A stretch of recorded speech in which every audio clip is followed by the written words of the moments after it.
नमस्ते श्रोताओं, हरे कृष्णा, राधे राधे। आपके YouTube चैनल हिंदी कहानी वाली में आपका स्वागत है। प्रस्तुत है फणीश्वर नाथ रेणु जी की प्रसिद्ध कहानी पंचलाइट।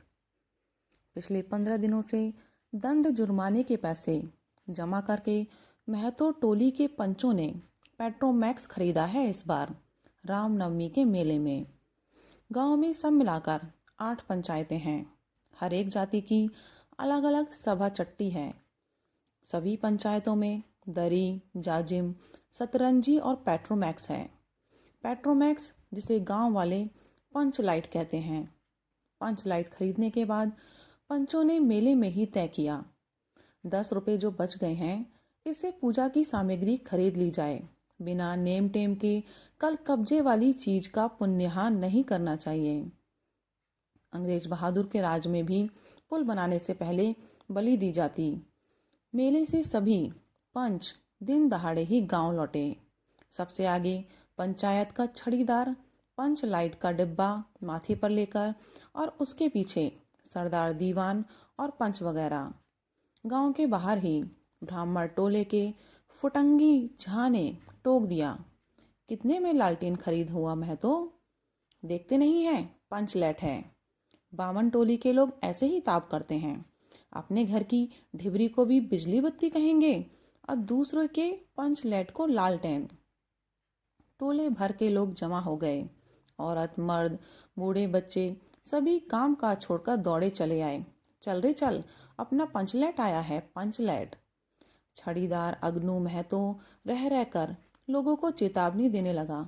हाँ, दूर से, जरा दूर से, छूछा मत करो, ठेस न लगे।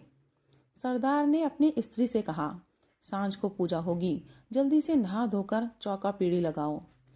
टोले की कीर्तन मंडली के मूल गैन ने अपने भगतिया पच्छकों को समझाकर कहा, देखो आज पंच लाइट की रोशनी में कीर्तन होगा।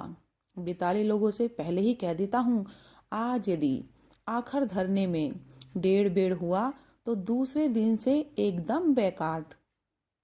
औरतों की मंडली में गुलरी काकी गोसाई का गीत गुनगुनाने लगी। छोटे छोटे बच्चों ने उत्साह के मारे बेवजह शोरगुल मचाना शुरू किया। सूरज डूबने के 1 घंटा पहले से ही टोले भर के लोग सरदार के दरवाजे पर आकर जमा हो गए। पंचलैट, पंचलैट। पंचलैट के सिवा और कोई गप नहीं, कोई दूसरी बात नहीं। सरदार ने गुड़गुड़ी पीते हुए कहा, दुकानदार ने पहले सुनाया पूरे 5 कौड़ी 5 रुपया। मैंने कहा कि दुकानदार साहब, ये मत समझिए कि हम लोग एकदम देहाती हैं, बहुत बहुत पंचलैट देखा है। इसके बाद दुकानदार मेरा मुंह देखने लगा। बोला, लगता है आप जाति के सरदार हैं। ठीक है, जब आप सरदार होकर खुद पंचलैट खरीदने आए हैं तो जाइए, पूरे 5 कौड़ी में आपको दे रहे हैं। दीवान जी ने कहा, अलबत्ता चेहरा परखने वाला दुकानदार है। पंचलैट का बक्सा दुकान का नौकर देना नहीं चाहता था। मैंने कहा, देखिए दुकानदार साहब, बिना बक्सा पंचलैट कैसे ले जाएंगे? दुकानदार ने नौकर को डांटते हुए कहा, क्यों रे, दीवान जी की आंखों के आगे धुरखेल करता है, दे दो बक्सा। टोले के लोगों ने अपने सरदार और दीवान को श्रद्धा भरी निगाहों से देखा। छड़ीदार ने औरतों की मंडली में सुनाया, रास्ते में सन सन बोलता था पंचलैट, लेकिन ऐन मौके पर लेकिन लग गया। रुदल साहब बनिए की दुकान से 3 बोतल किरासन तेल आया और सवाल पैदा हुआ, पंचलैट को जलाएगा कौन? यह बात पहले किसी के दिमाग में नहीं आई थी। पंचलैट खरीदने के पहले किसी ने न सोचा, खरीदने के बाद भी नहीं। अब पूजा की सामग्री चौक पर सजी हुई है। कीर्तनिया लोग खोल ढोल करताल खोलकर बैठे हैं और पंचलैट पड़ा हुआ है। गांव वालों ने आज तक कोई ऐसी चीज नहीं खरीदी जिसमें जलाने बुझाने का झंझट हो। कहावत है ना, भाई रे गाय लू तो दूहे कौन, लो मजा, अब इस कल कब्जे वाली चीज को कौन बाले। यह बात नहीं कि गांव भर में कोई पंचलैट बालने वाला नहीं।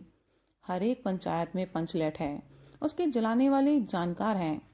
लेकिन सवाल है कि पहली बार नेम टेम करके शुभ लाभ करके दूसरी पंचायत के आदमी की मदद से पंचलेट जलेगा।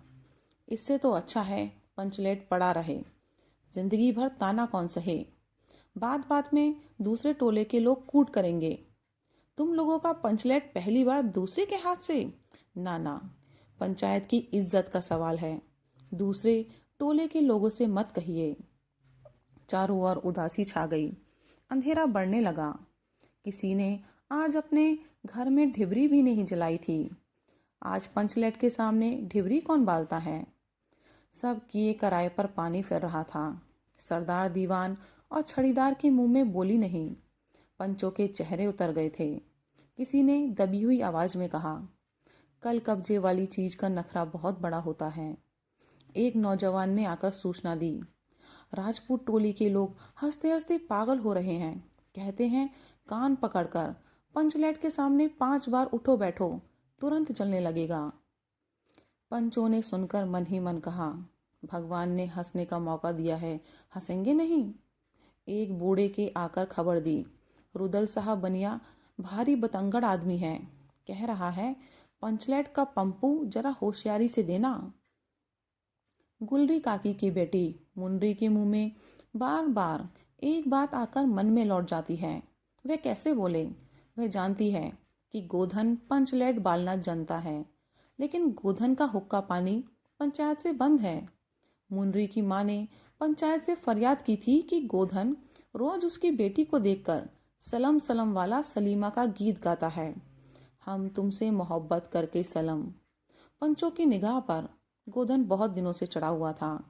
दूसरे गांव से आकर बसा है गोधन, और अब टोले के पंचों को पान सुपारी खाने के लिए भी कुछ नहीं दिया। परवाह ही नहीं करता है। बस पंचों को मौका मिला, 10 रुपए जुर्माना, न देने से हुक्का पानी बंद। आज तक गोधन पंचायत से बाहर है। उससे कैसे कहा जाए, मुनरी उसका नाम कैसे ले। और उधर जाति का पानी उतर रहा है। मुनरी ने चालाकी से अपनी सहेली कनेली के कान में बात डाल दी।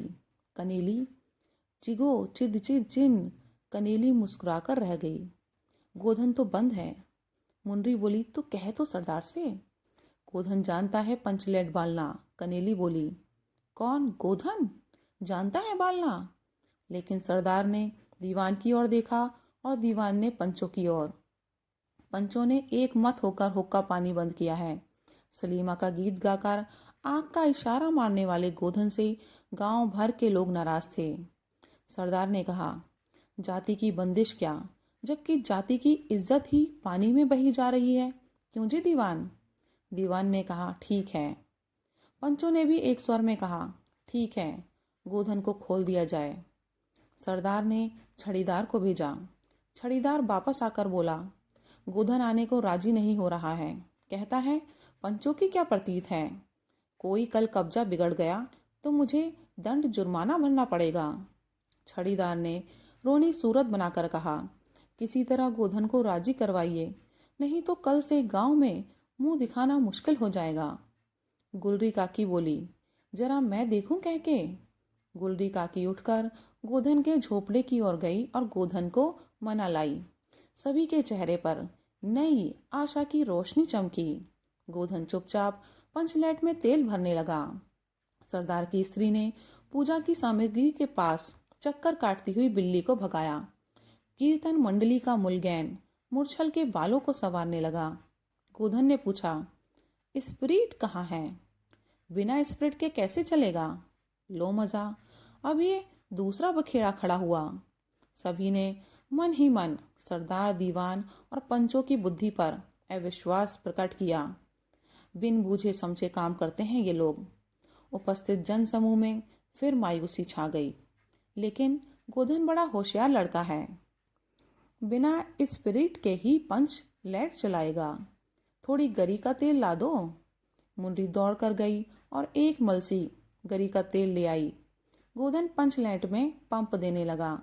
पंचलेट की रेशमी थैली में धीरे धीरे रोशनी आने लगी। गोधन कभी मुंह से फूंकता, कभी पंचलेट की चाबी घुमाता। थोड़ी देर के बाद पंचलेट से सनसनाहट की आवाज निकलने लगी और रोशनी बढ़ती गई। लोगों के दिल का मैल दूर हो गया। गोधन बड़ा काबिल लड़का है। अंत में पंच लाइट की रोशनी से सारी टोली जगमगा उठी तो कीर्तनिया लोगों ने एक स्वर में महावीर स्वामी की जय ध्वनि के साथ कीर्तन शुरू कर दिया। पंच लाइट की रोशनी में सभी के मुस्कुराते हुए चेहरे स्पष्ट हो गए। गोधन ने सबका दिल जीत लिया। मुनरी ने हसरत भरी निगाह से गोधन की ओर देखा। आंखें चार हुईं और आंखों ही आंखों में बातें हुईं। कहा सुना माफ करना, मेरा क्या कसूर। सरदार ने गोधन को बहुत प्यार से पास बुलाकर कहा, तुमने जाति की इज्जत रखी है, तुम्हारा 7 खून माफ। खूब गाओ सलीमा का गाना। गुलरी काकी बोली, आज रात मेरे घर में खाना गोधन। गोधन ने फिर एक बार मुनरी की ओर देखा। मुनरी की पलकें झुक गईं। कीर्तनिया लोगों ने एक कीर्तन समाप्त कर जय ध्वनि की। जय हो जय हो। पंचलैट के प्रकाश में पेड़ पौधों का पत्ता पत्ता पुलकित हो रहा था। धन्यवाद।